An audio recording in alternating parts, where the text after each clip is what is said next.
Et chapeau à Yacine Diop, chapeau surtout à Ciara Dila. Cette dame a en fait moom moo tax sax défaite bi xaw a allégé wu parce que on a eu mal de voir sur 4 minutes ñu ñuy dugal ay 8 points yoo xam ni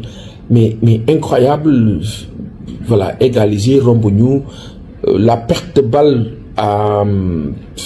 de notre compatriote et petite sœur nous a coûté très cher. Cette perte de balle là de xawma Timéra ou Madjiguène, je sais plus, mais cette perte de balle là, oula. Mais hélas non, loolu la yàlla dogal. L'essentiel c'est de travailler encore, mais surtout le mindset et le fighting spirit de Ciara. Loolu il faut que kilifa yi ñun ñëpp ñu liggéey ci, man ak sama morom ñun ñëpp maa ci jiitu ci manque de rigueur boobu maa ci jiitu. Et il faut que ñu fight ak loolu dellu ci parce que Sénégal dañ doon wax dem ba jeex, le Sénégal qui gagne en 2002 dem ba jeex lañ doon wax. Donc loolu faut que ñu reprendre ko, ñu nekkaat ci le mindset, le fighting spirit de Ciara, ça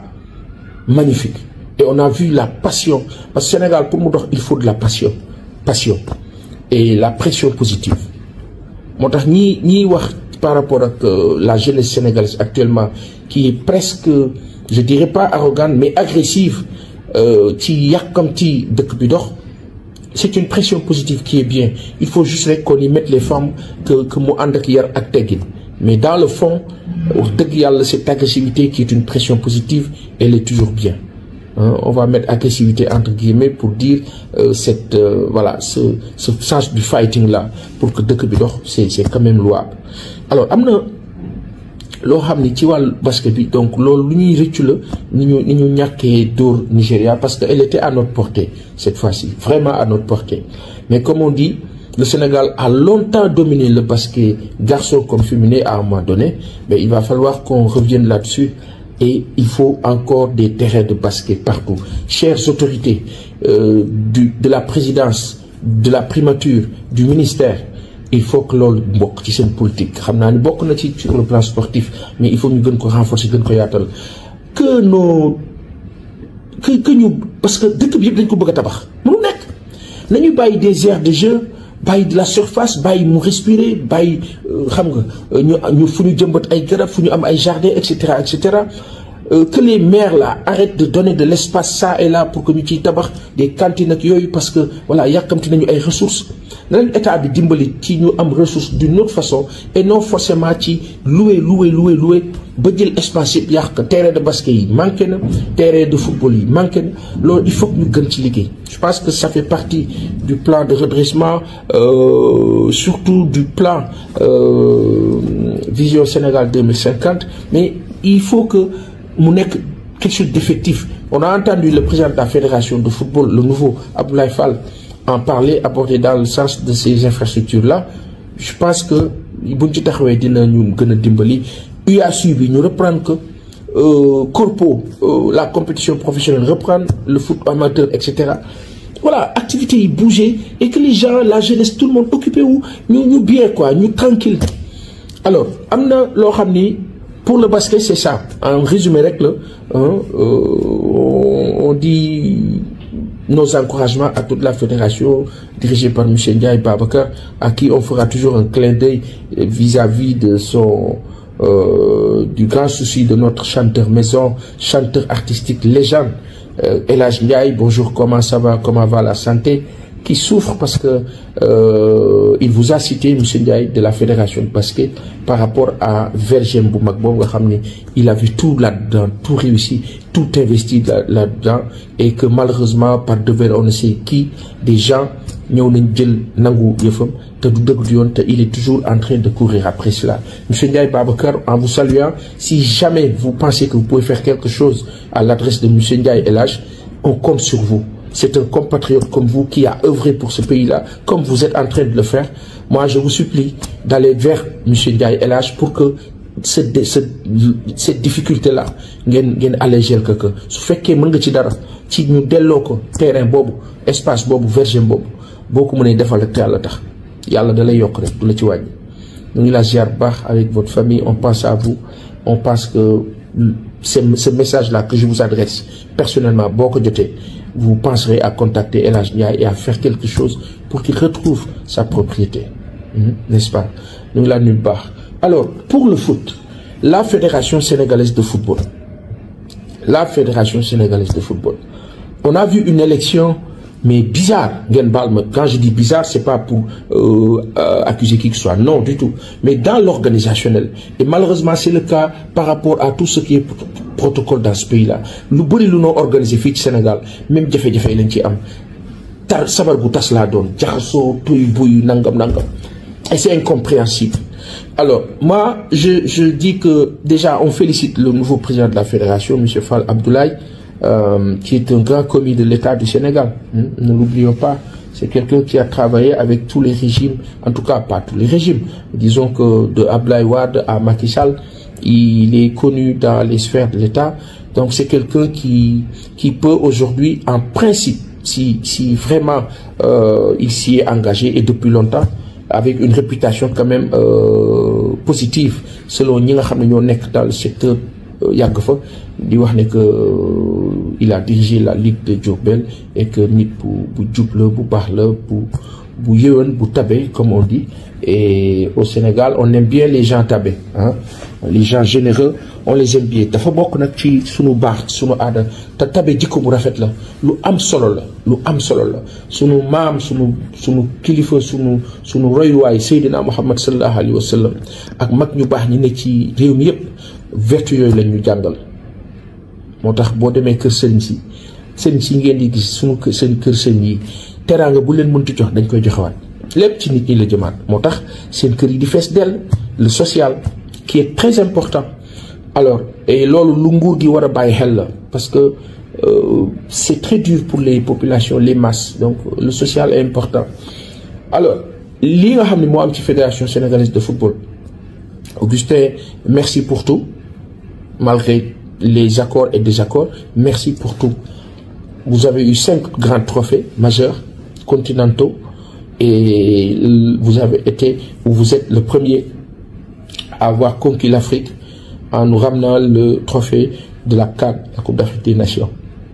Après 62 ans, une petite de dizaine. Donc vraiment, chapeau à vous. Maintenant, il était temps de partir. Vous avez joué jusqu'au bout, vous avez perdu. Alors,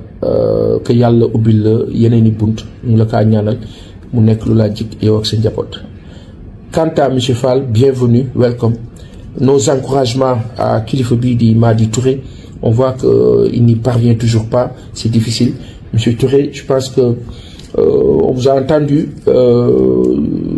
insinuer ou dire carrément, sèchement, qu'il y aurait de la corruption, qu'il y a eu de la corruption, que vous avez des preuves, que là, vous avez saisi la justice. Bon, nous respectons, mais au vu de la réalité déjà du premier tour et tout, si toutes ces personnes sont corrompues, ce qu'on ne rejette pas du tout, ça veut dire que voilà, hélas, il va falloir faire face avec, que l'État maintenant puisse mener une enquête, vérifier, etc., etc. Si jamais ça s'avère, qu'est-ce qu'il va falloir faire? Reprendre l'Assemblée générale, reprendre l'élection? Je crains que ce ne soit des carottes cuites, hein, si vous me le permettez, M. Touré. On a souhaité, on a prié en disant qui gagne ci équipe bi, gagne ci Sénégal, ki nga xamni am nañ yaakaar ni dana dem jëli Coupe d'Afrique, jëli Coupe du monde, Inch'Allah, yalla nako yalla fam. On a prié ainsi, comme on avait prié ni ki gagne ci bop réew mi yalla nako yalla fam. On vous supplie et vous prie de réfléchir encore, de voir les possibilités, parce que vous faites partie de cette fédération, même si elle est nouvelle, même si vous avez perdu, vous en faites partie. On comptera sur vous encore pour pouvoir les accompagner, et nous manquons encore, comme pour Augustin et les autres, manquons dem jëli ndam, Inch'Allah. La fédération bu bees bi ngalla liggéey leen ci wàllu def de sorte que sunu football national bi, le championnat local gën a amat doole, mu gën a populaire. Le vrai marketing, c'est de travailler sur la popularité du championnat national de football. Plein de Sénégalais ont des idées là-dessus, hein? Idées du dire, il y en a à foison pour que ça bouge à ce niveau, pour que jeunesse bi. On a une jeunesse qui est là, qu'il faut intéresser. ñoom ñooy feesal nawetaan bi donc le championnat de foot war na mën a fees donc loolu bu ngeen ci taxawee comme il faut je pense que dina sotti yal na yàlla kàttanal leen ngeen réussir que vraiment arriver à faire quelque chose dans ce sens pour que football local bi et puis surtout nos joueurs locaux yi war a dem CHAN jamono bi yal na yàlla may leen fa ndam lu rëy te lépp jik leen même si ils ont perdu les 2 matchs de préparation yal na yàlla surtout leen ñu réussir ay le coach Diallo alors fële ca diggante Tanzanie Kenya je pense ak Ouganda ma juma dire juste une chose nous sommes le champion en titre donc on espère que dinañ mën a garder suñu trophée Pape Thiaw l'avait gagné en Algérie c'était immense là le challenge est encore plus grand moo tax la fédération de football daw leen gaaw leen taxaw leen ci gaaw daar ñu jàppale suñu mbokk yooyu di dem ci CHAN bi. Alors on a perdu U17 U20 on a perdu Afrobasket c'est un peu trop ministère des sports yëngal leen jung yi affaire yi mu gën a kii parce que il est hors de question qu'on continue à perdre comme ça c'est pas possible même si mais voilà il faut qu'on retrouve les trophées je pense que ci wàllu football bi war nañu football ak Congo maa ngi dégg xaw ma ndax dëgg la ou pas que Congo dafa risquer ñu disqualifier que je ne sais pas si ça s'avère bon on dira tant mieux ce sera une qualification directe pour le mondial inchallah aux États-Unis Canada etc. Si ça ne s'avère pas on va aller là-bas à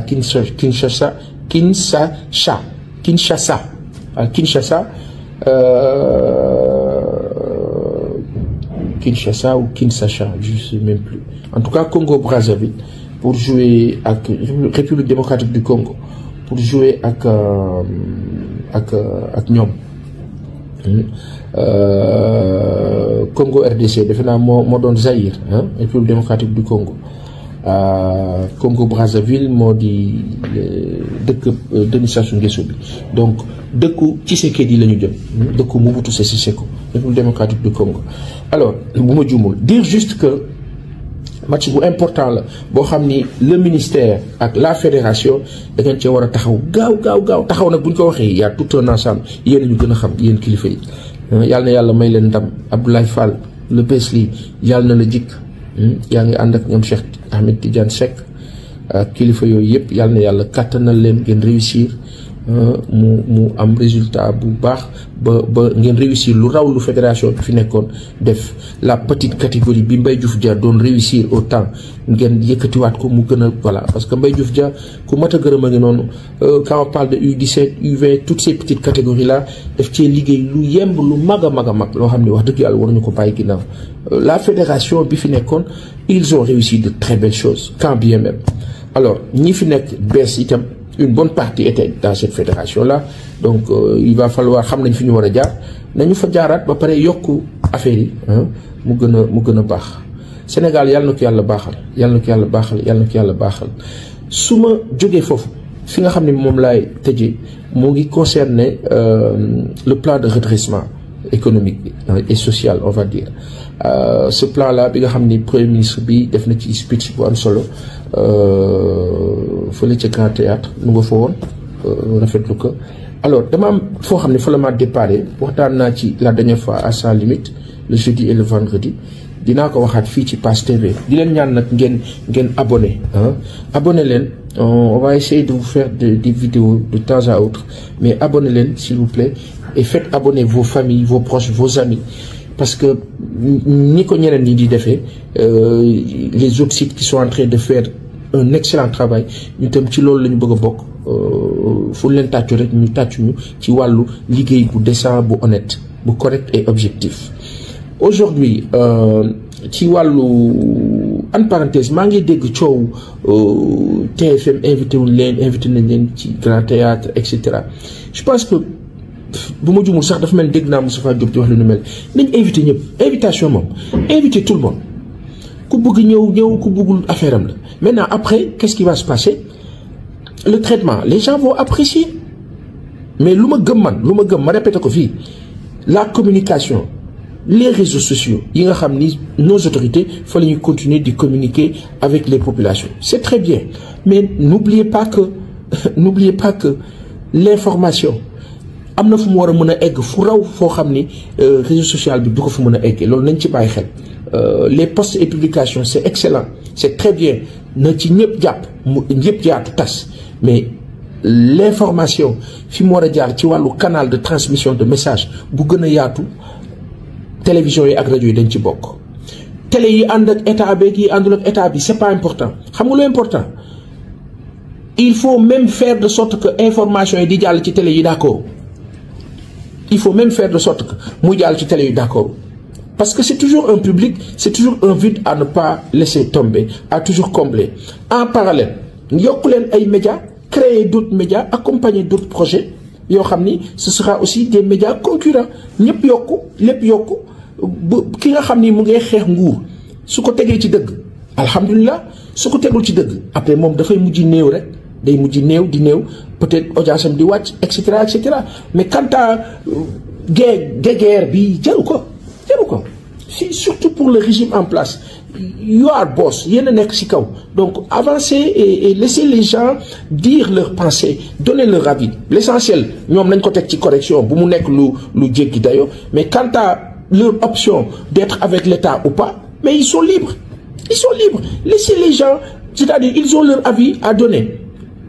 lenn kay laa xam ni bu demee dans le sens de désinformation boo xam ni donner une fausse information diffusion de fausses nouvelles yoon da ciy teg loxo donc loolu je pense que ñoom xam nañ ko ils feront attention mais quant à devoir chaque fois di le temps perdu là sur ça et surtout bon c'est vrai que c'est pas directement nos autorités à un moment donné peut-être après la sortie du premier ministre la dernière fois mais kilifa yi jéggi leen loolu bilaay jéggi leen ko yéen a mag loolu fuuf aujourd'hui ce plan de redressement là tout le monde doit y adhérer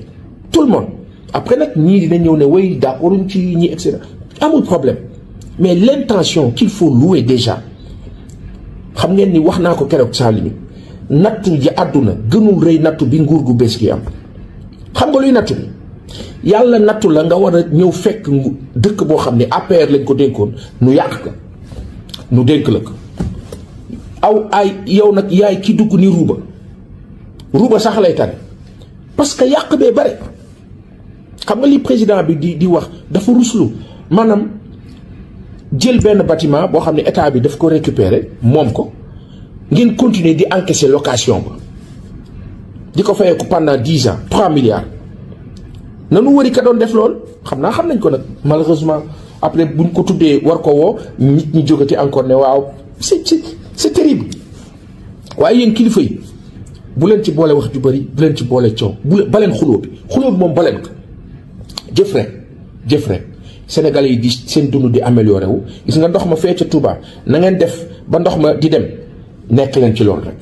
jarul coow jarul xuloo moom les actifs les actions vont parler à votre place du tere nag léegi nag action yi lu ñuy waxee mooy nan seeni ay service de com di liggéey